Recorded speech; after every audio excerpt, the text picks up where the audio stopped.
মালাস রান্নাঘরে আপনাদের সবাইকে স্বাগত জানাই। আবার চলে এলাম একটি রেসিপি নিয়ে। রেসিপিটি দেখুন, দেখে ভালো লাগলে লাইক, শেয়ার, সাবস্ক্রাইব অবশ্যই করবেন। কমেন্ট করতে ভুলবেন না কিন্তু। আজ আমি বানাবো কুমড়ো ফুলের একটি রেসিপি।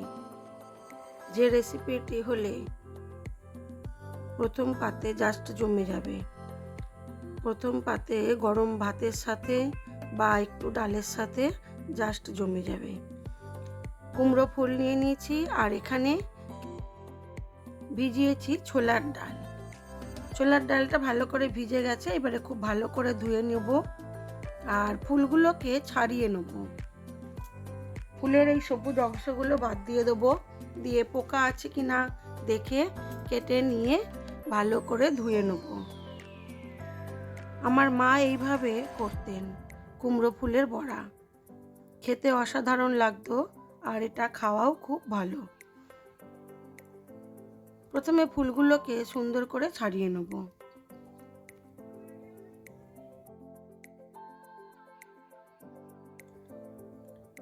মা অসাধারণ করতেন ঠিকই, কিন্তু মা এখন আর নেই। মায়ের মতো স্বাদ আনতে পেরেছি কিনা জানি না, সে তো কখনোই হবার নয়, কারণ মার হাতের রান্নাই হয়। আমি কেবল চেষ্টাই করেছি, তবে খেতে ভালোই লাগে আমি যেভাবে করছি। ফুলগুলোকে সুন্দর করে ছাড়িয়ে নিয়ে আমি ফুলগুলোকে গোটা গোটাই রাখবো।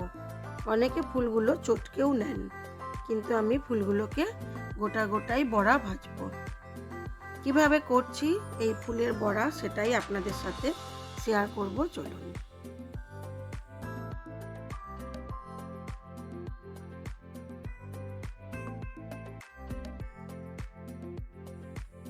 এখানে ডালের সাথে কিছু কাঁচা লঙ্কা বেটে নেব আর আমি একটু আদা জিরে বাটাও দেব।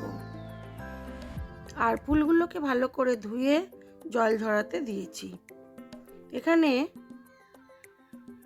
সব ব্যাটারটা আমার রেডি, ফুলের জলও ঝরে গেছে। এইবারে আমি এই ডালের মধ্যে আর কি দিই দেখুন। ডালের সাথে কাঁচা লঙ্কা দিয়ে বেটেছি, আর দেবো অল্প একটু আদা বাটা, অল্প একটু জিরে বাটা, আপনারা জিরে গুঁড়োও দিতে পারেন। দিয়ে দিলাম স্বাদ মতো নুন। এবারে এর মধ্যে দিয়ে দেবো অল্প একটু হলুদ, হলুদটা নিয়ম রক্ষার্থে।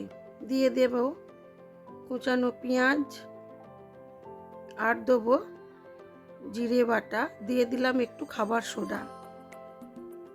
সব কিছু এবারে খুব ভালো করে চটকে ডালের সাথে মিশিয়ে নেব, নিয়ে একটু ফেটিয়ে নেব।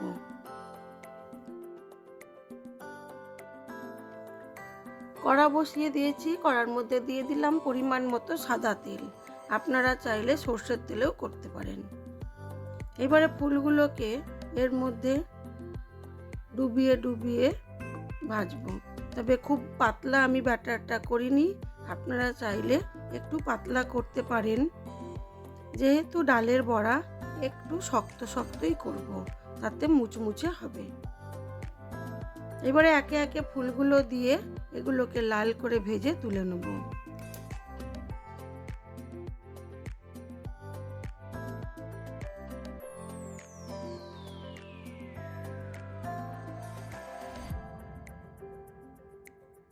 ফুলগুলোকে ডালের মধ্যে একে একে ডুবিয়ে নিয়ে কড়ার মধ্যে দিয়ে দেবো, দিয়ে ভেজে তুলে নেব। এটা একটু কম আঁচে প্রথমে দেবো, তারপরে আঁচটা বাড়িয়ে সুন্দর করে লাল করে ভেজে তুলে নেব। তারপরে দেখাই চলুন আমার আজকের লাঞ্চ মেনুতে কি ছিল।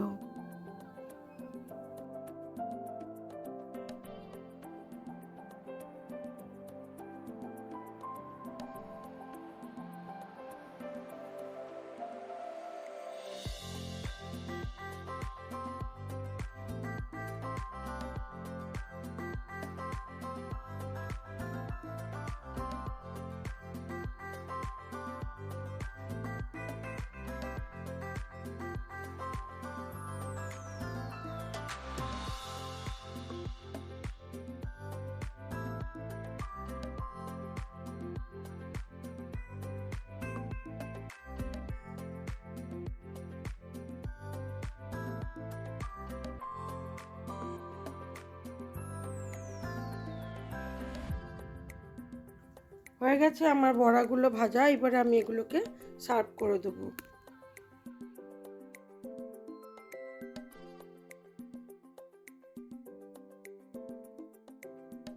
এইবারে দেখাই চলুন আমার আজকের লাঞ্চ মেনুতে কি কি ছিল।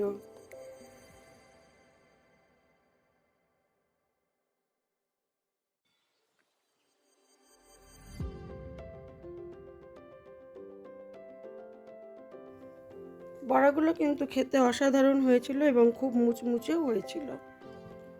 আমি যেভাবে বানালাম এইভাবে বানিয়ে অবশ্যই একবার খেয়ে দেখার অনুরোধ রইল সবার কাছে। আমার আজকের লাঞ্চ মেনুতে ছিল সাদা ভাত, লাউ দিয়ে মুসুর ডাল, ছিল বড়া ভাজা, লেবু লঙ্কা, আর ছিল আলু পটলের একটা তরকারি, আর ছিল পাবদা মাছের ঝাল আর টক দই। আজ এই পর্যন্তই। আমার ভিডিওগুলো যদি আপনাদের ভালো লেগে থাকে তাহলে লাইক শেয়ার কমেন্ট অবশ্যই করবেন, আর নতুন বন্ধু হয়ে থাকলে একটা সাবস্ক্রাইব করে দেবেন। সবাই ভালো থাকবেন, সুস্থ থাকবেন, নিজেদের খেয়াল রাখবেন।